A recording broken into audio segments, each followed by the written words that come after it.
Hello. That sounded funny. Hello, hello. Okay, today I want to talk about breaking up with blame.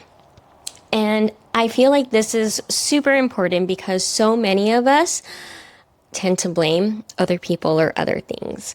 And I get it, being frustrated, being angry, just when things aren't going our way, it's so easy to see how others and other things have incorporated to the problem that we're facing. And also, getting caught up in that is not going to help us solve the problem. It's just going to take a lot of emotional and mental space.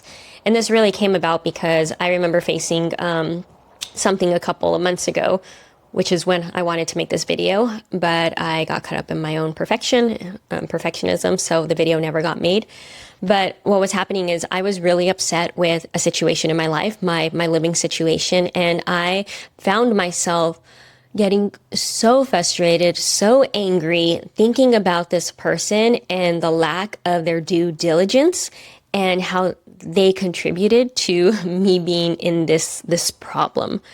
And so I had the problem, feeling frustrated and angry, and then being in my head, sort of replaying all of these scenarios of how this person could have done things differently and all of that stuff. I started to get angrier.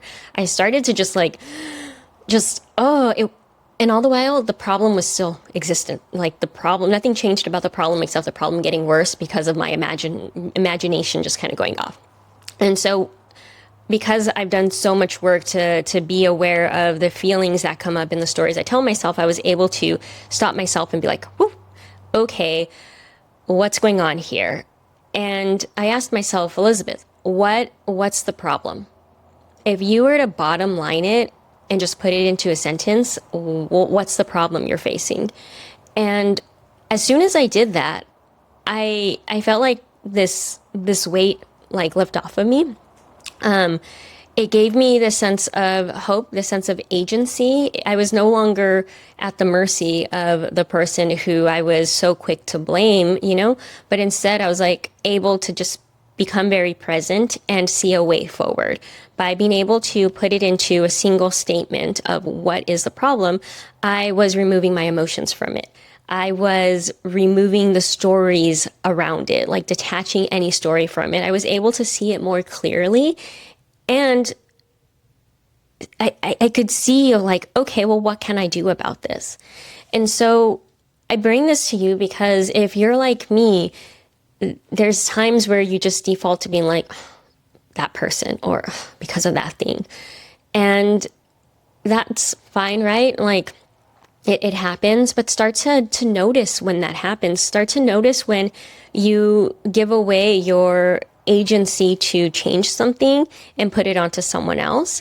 And notice how that makes you feel. Does it make you feel better? Does it make you feel worse? Because I'm all about recognizing when you feel energized versus drained.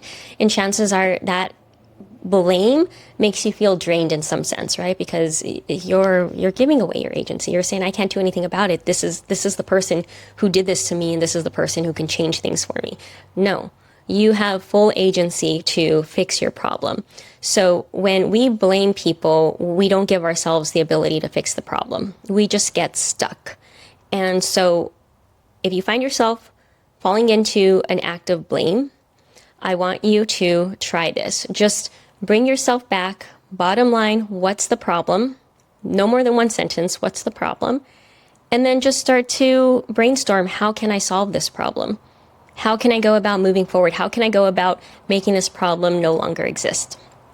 So try that out. Let me know how it goes. Let me know if you have any feedback for me regarding that, or just as I go through my YouTube journey and get more comfortable with this. And then I'll also put some links in the description about some of my free resources. Yeah, okay, try that and let me know how it goes.